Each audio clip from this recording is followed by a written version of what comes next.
ان کے جھوٹے بیانیے نہ توڑیں. پاکستانیوں کے مسائل، پنجاب کے کسانوں کے، تاجروں کے، مینوفیکچرنگ صنعتوں کی، اداروں کی خرید و فروخت کی بات نہ کریں. فیلڈ مارشل کے اقتدار ان کے جعلی نظام کا فارم 47 یہ جو نہیں چل رہا، بری طرح تباہ و برباد ہوا، یہ نہ رکھیں ان کے سامنے. تکلیف ہی ہے. پھر احتجاج، جنریشن زی انقلاب، یہ باتیں تو ویسے ہی گناہ عظیم سمجھا جاتا ہے ان کے لیے. ہمارا سوشل میڈیا پہ کام بھی ہے، یہ اصل پاکستانی صحافیوں کا بھی کام یہی ہے، لیکن وہ بیچارے آپ کو پتہ ہے اس وقت مجبور ہیں. اور دوسری طرف وہ ہیں جو رپورٹنگ دھمکیاں ڈرانے کے لیے، اسٹیبلشمنٹ کے جو دعوے ترقی، اقتدار، کنٹرول یہ دکھانے کے علاوہ ان کے پاس کچھ بھی نہیں ہے. وہاں آپ کو کبھی کوئی اسکینڈل اسی لیے عوامی مفاد میں یا تفصیل سے نہیں آتی. یہ خبریں یا تو وہ خود دے دیں تو ایک الگ بات ہے. ابھی یہ دیکھ چھوٹی سی خبر کہ پاکستان کے 9 ہمسایہ ملک ہیں، افغانستان، چین، بنگلہ دیش، سری لنکا، ایران، نیپال، بھوٹان اور ہندوستان بھی. یہ 9 ممالک کے ساتھ تجارت 44% گر گئی ہے، تقریباً 50%. چین ہمالیہ سے اونچی شہد سے میٹھی دوستی، اس کے ساتھ ٹوٹل تجارت آپ دیکھیں جی ساری ملا کے 1.9 ارب ڈالر بھی نہیں رہی جو ہماری یہاں سے مصنوعات جاتی ہیں. جو ہم منگوا رہے ہیں وہ 16 ارب تک پہنچ چکا ہے. یہ کوئی چھوٹی خبر ہے، تباہی بربادی کا سب سے بڑا کھیل ہے کہ بنگلہ دیش، سری لنکا سے آپ تجارت نہیں کر سکتے. بڑی بڑی خبریں تو میں آپ کو آگے چل کے بتاتا ہوں، لیکن خان کی رہائی پر اس وقت دیکھیں اور معاملات پر یہ پاکستانیوں کو الرٹ ہونا پڑے گا، اپنا کردار ادا کرنا پڑے گا. 8 فروری کے حوالے سے دیکھیں مولانا فضل الرحمان کو جلسے کے لیے جو کہا گیا ہے، اب اس میں بھی یہ اطلاعات آ رہی ہیں کہ یہ 2 نمبر واردات ہے کہ 8 فروری کو تحریک انصاف نے ظاہر ہے بھیا جام شٹ ڈاؤن ہڑتال کی ہے، مولانا نے پنڈی جلسے کا اعلان کر دیا ہے اس کا توڑ نکالنے کے. لیکن یہاں میرے پاس جو اطلاعات آئی ہیں وہ یہ ہیں کہ 8 فروری کو 26 نومبر کی طرز پر یا مریدکے کی طرز پر ایک چھوٹا آپریشن کرنا بھی ضروری ہے، اور مولانا کی جماعت کو مریدکے کے لوگوں کی طرح استعمال کر کے دنیا کو پیغام بھیجیں کہ دیکھیں بورڈ آف امن میں شامل ہونے کے لیے کتنا دباؤ ہے، ہمیں کچھ ڈالر دے دیں. پھر تحریک انصاف کو ڈرانے دھمکانے کے لیے بھی اسے استعمال کیا جائے. تو 8 فروری کو حالات خراب ہونے کی اطلاعات موجود ہیں، یہ نظر آ رہا ہے. تحریک انصاف کے لیے تو چلے اچھی بات ہے، یہ پہیا جام میں شٹر ڈاؤن ہڑتال میں انہوں نے گھروں پہ نہیں نکلنا، چھتوں پر خان کی تصویریں اور جھنڈے ہوں گے. 804 نمبر، اب تصویر بین ہوگی تو 804 نمبر لکھ دیں گے. مولانا کے جلسے ویسے کنٹرولڈ ہوتے ہیں، اسٹیبلشمنٹ کے خلاف چند تقریر ہوتی ہے پھر اپنے اپنے گھروں میں، لیکن اس دفعہ یہ میرا حال معاملہ بگڑے گا. اب یہ اللہ جانتا ہے کیا ہوگا، اور اللہ سے تو دعا ہے نہ ہو، کیونکہ یہ معاملہ کس طرف جا رہا ہے میں آپ کو بتاتا ہوں. ایک تو دیکھیں وادی تیرا پہ جو اسٹیبلشمنٹ کی بڑی تکلیف دہ معاملہ ابھی خیبر پختونخوا میں اسمبلی میں بھی اور میڈیا پہ بھی انہوں نے کہا کہ یہ جو 24 عمائدین انہوں نے مار پیٹ کے اغوا کر کے دستخط کروائے، اگر ان سب سے اور ان سے معافی نہ مانگی کے پی کی گورنمنٹ سے تو یہ معاملات عوام کے سامنے لائیں گے. آنے تھے اتوار کو لیکن روک دیا گیا. اور دوسرا جو کے پی میں بورڈ آف پیس کے حوالے سے قرارداد متفقہ طور پر پاکستان کی شمولیت کو مسترد کیا گیا. اب یہ بڑا انٹرسٹنگ اور تفصیل سے آپ کو سمجھاؤں، جو فیصلہ کن مرحلہ بورڈ آف پیس اس کا تو دیکھیں کٹا چھٹا کھل گیا ہے کہ یہ امن کا نہیں کنٹرول کا منصوبہ ہے، اور یہ صرف فلسطین تک محدود نہیں رہے گا. اگلے 48 گھنٹوں میں لبنان کی طرف بھی بڑا حملے کی خطرے. اور اسرائیل نے تو چونکہ اپنے تمام قیدی چھڑوا لیے ہیں 2014 کے بعد، اب غزہ میں ان کا کوئی قیدی نہیں ہے. نیتن یاہو نے اب صاف صاف کہہ دیا ہے کہ یہاں ہم فلسطین کی عوام کو بے دخل کریں گے. یہ مزاحمت کو ایک تو دہشت گردی کا لیبل لگے گا، پھر انٹرنیشنل اسٹیبلائزیشن فورس اسے عراق اور افغانستان کی طرح مسلمان اتحادی ممالک جس میں پاکستان فوج سرفہرست ہوگی، یہاں بنائیں گے حراستی زون، داخلی کنٹرول، اور پھر مکمل طور پہ ختم. انہیں کیونکہ آخری قیدی کی لاش کل مل گئی، ان کا مطالبہ مکمل ہو گیا. 9000 فلسطینی اس کے بدلے میں چھوڑنے تھے، وہ نہیں چھوڑے.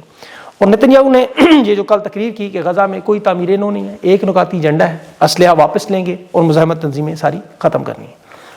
اس کے علاوہ کوئی دوسری تیسری چوتھی پانچویں بات ضروری نہیں ہے. انٹرنیشنل اسٹیبلشمنٹ فورس کو یہاں لانا، اور یہ معاملہ پھر صرف فلسطین کی حد تک نہیں ہے، کیونکہ یہ ماڈل جو فلسطین میں مزاحمتی تنظیموں کے لیے بنایا، یہ ماڈل پاکستان کے اسٹریٹجک اثاثوں کو ختم کرنے کے لیے بھی استعمال ہونے کا منصوبہ ہے. یہ میں آپ کو بہت بڑی بات بتا رہا ہوں، اس کی میں دلیل بھی دیتا ہوں کہ امریکہ کی خارجہ پالیسی میں دیکھیں اتحاد عارضی ہوتے ہیں. قذافی کے ساتھ دیکھیں اتحاد تھا، فرمائشیں تھیں، مدد کی اس نے بڑی ان کے ساتھ، پھر وہ عارضی اتحاد اور قذافی کا حال یاد رکھیں. صدام حسین کے ساتھ بھی ان کی فرمائشیں تھیں، ایران کے ساتھ باقاعدہ جنگ میں عراق نے 8 سال ان کی بھرپور مدد بھی کرتے رہے. پھر صدام حسین اور عراق کا کیا حال ہوا. اب یہی فرمائشیں پاکستان سے ہو رہی ہیں اور ایسے ہی مدد کی جا رہی ہے، ایسے ہی پاکستان بورڈ آف پیس میں شامل ہوا ہے. اور امریکہ کا عارضی اتحاد کبھی مستقل نہیں ہوتا.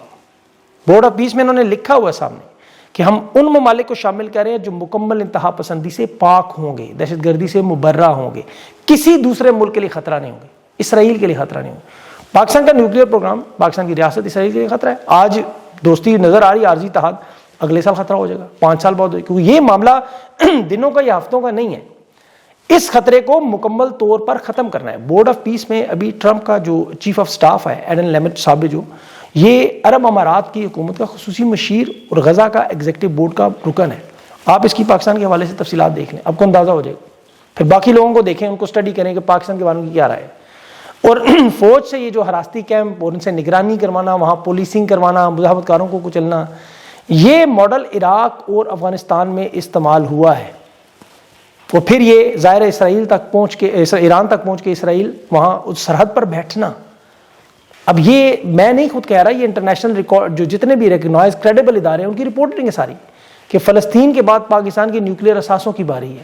یہاں جیسے اسلحہ لیا جا رہا ہے، نگرانی کی جا رہی ہے، کنٹرول کیا جا رہا ہے، یعنی اسٹریٹجی خود مختاری ختم، وہی کام اب پاکستان کے ساتھ کرنا ہے. اور اس کی سب سے بڑی دلیل آپ دیکھیں، چین میں آپ نے دیکھا کہ امریکی CIA نے وہاں ٹاپ جنرل شی جی پنگ کے سب سے وفادار شخص اور آرمی چیف کو اور باقی جنرلوں کو، وزیر دفاع کو، انٹیلیجنس چیف، ٹاپ جنرلز، ان سب کو خرید لیا. اتنی سخت نگرانی میں اتنا بڑا ملک، اگر ٹرمپ وہاں خواتین کے ذریعے ہنی ٹریپ، امریکی شہریت، تعلیم، وہاں بچوں کی نوکریاں، داخلے، ارب ڈالرز، یہ وہ، تو ریٹائرمنٹ کے بعد تو ہمارے تو جاتے ہی وہاں پر ہیں. جنرل باجوہ نے جس طرح عمران خان کی حکومت گرائی اور جو کچھ پاکستان کی 78 سال کی تاریخ میں ہوتا رہا وہ آپ دیکھ لیں. اب ہمارے افسران CIA کے پاس جب آرمی افسران بیرون ملک تربیت جاتے ہیں، وہ اسی وقت ان کا اثاثہ بن جاتے ہیں. یہ تو خود ان کے جنرل کہہ چکے ہیں TV پہ. پھر ملک کے اندر جو کرنا ہوتا ہے وہ بڑے آرام سے ہوتا ہے، اور جو آپ کے سامنے ہو رہا ہے. پھر کسی ملک دوسرے ملک میں جنگ کرنی ہو، اپنے ملک کے رہنماؤں کو جیلوں میں ڈالنا ہو، ملک کے قانون عدلیہ کو کنٹرول کرنا ہو، سیاسی عدم استحکام لانا ہو، معیشت کو ہٹ مین کے طور پہ استعمال کرنا، یہ سب کچھ آپ کو نظر آتا ہے. یہ باقاعدہ CIA کے رول پہ ان کے ایجنٹ. اسی لیے جب عمران خان کہتا ہے نا کہ دوسروں کی جنگ نہ لڑو، تو یہ سیاسی نعرہ نہیں، اسٹریٹجک حقیقت ہے جو یہ نہیں مانتے کہ امریکہ کا تو کوئی دوست مستقل نہیں ہے. وہ تو اپنے اتحادیوں کو چھوڑ دے. یورپ کا حال دیکھیں، آج انڈیا کے ساتھ ان کی سب سے بڑی ڈیل ہو رہی ہے.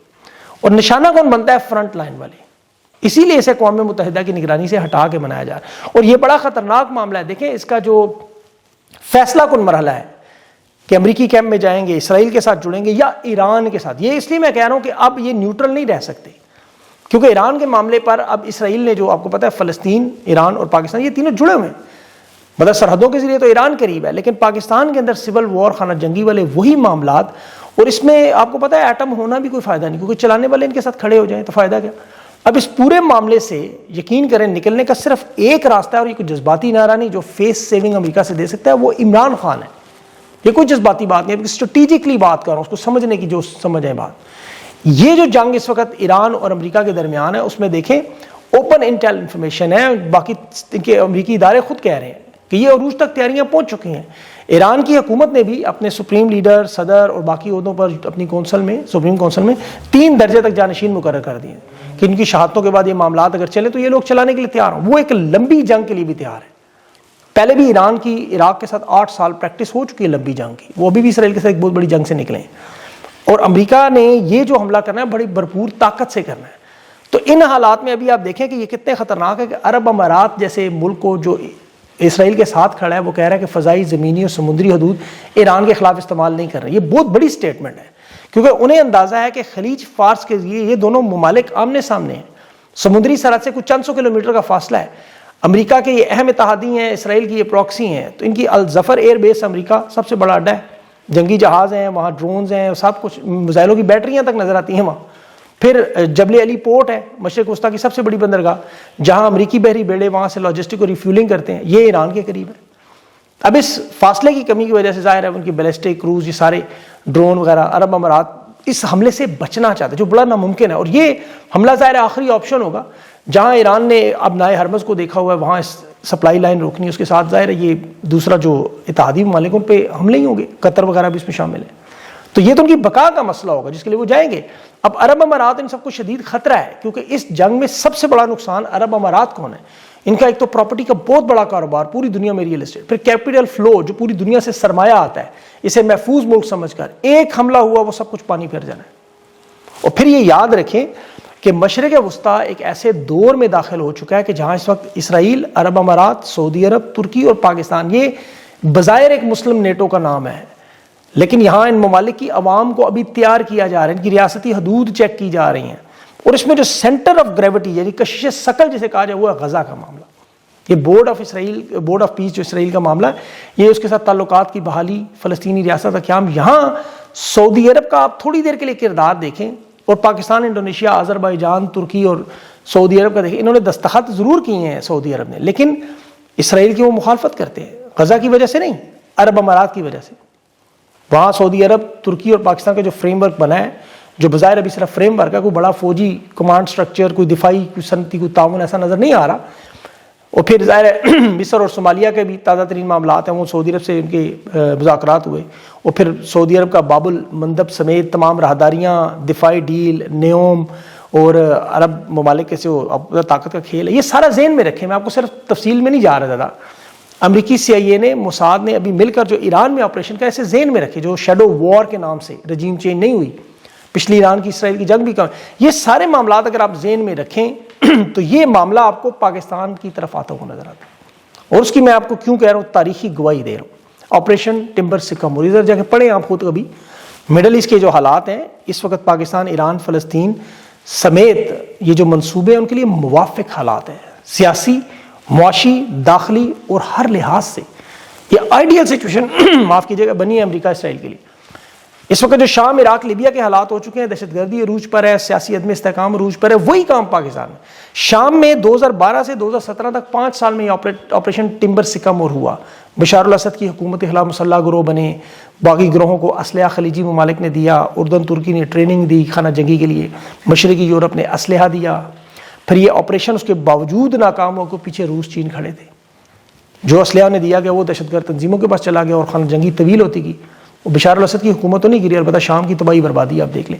اب اس میں یہی سب سے بڑا خطرہ ہے، پاکستان میں بھی آپ کو پتہ ہے کالہ دم تنظیمیں ہیں انٹرنیشنل لیول کی۔ پھر یہ 2017 میں امریکہ نے پروگرام بند کیا، لیکن یہاں پاکستان میں اب اس کے خطرات بڑھتے جا رہے ہیں۔ بشار الاسد کی حکومت 9 سال بعد گری، لیکن کل شام میرے کچھ دوست بھی آئے تھے شام کے، انہوں نے مجھے بتایا بڑی تفصیل سے عربی کہ وہاں کیا بھیانک حالات ہیں۔ تو یہ میں اس لیے بتا رہا ہوں کہ انہیں تھوڑی سمجھ آئے، عقل آئے، اللہ کرے ان کے پاس ایسے تھنک ٹینک ہوں جن کے پاس یہ میری جیسی ساری معلومات ہو، یا آپ لوگوں کو بھی پتہ ہے، تاکہ ان کو سمجھا سکیں کہ ان حالات میں آراستہ ہے فیس سیونگ کے لیے عمران خان کو رہا کرنا، ڈیل کرنا نہیں، رہا کرنا، ملک کے حالات کو بہتر کرنا، معاشی اعتبار سے، خارجی اعتبار سے، اندرونی ملک کے حالات پاکستان اس وقت بڑے خطرناک موڑ پر ہے۔ اگر یہ ان چیزوں کو سنبھال نہیں پائے اس وقت تو یہ حالات بہت بگڑ جائیں گے، جس طرح کے حالات نظر آ رہے ہیں۔ تو اب اس صورتحال میں یہ عمران خان کے ساتھ جو معاملہ ہے اس کو چھوٹا نہ سمجھیں، انہیں چاہیے، اور تحریک انصاف کی قیادت بھی ذرا اپنی آنکھیں کھولے، پاکستانی جو ان سے ایکسپیکٹ کریں وہ ڈیلیور کریں۔ اگر ڈیلیور نہیں کر سکتے تو خان نے تو پہلے کہا ڈٹ جاؤ یا ہٹ جاؤ، تھوڑی محنت کریں، جان ماریں۔ 8 فروری سے پہلے بہت سی چیزیں کر سکتے ہیں اور حالات اچانک بہتری کی طرف بھی جا سکتے ہیں۔ یہ بھی میں آپ کو بتا دوں، یہ آپ کو ایسی ہی خبر بھی آ سکتی ہے بہت بڑی بہتری کی انشاءاللہ، اور اسی سے ہماری امید ہے اللہ سے کہ ایسا ہی ہو۔ اس پہ میں اب تفصیل جو ہے وہ پھر آپ کے سامنے رکھوں گا۔ اپنا خیال رکھیں، مجھے اجازت دیں، اللہ حافظ۔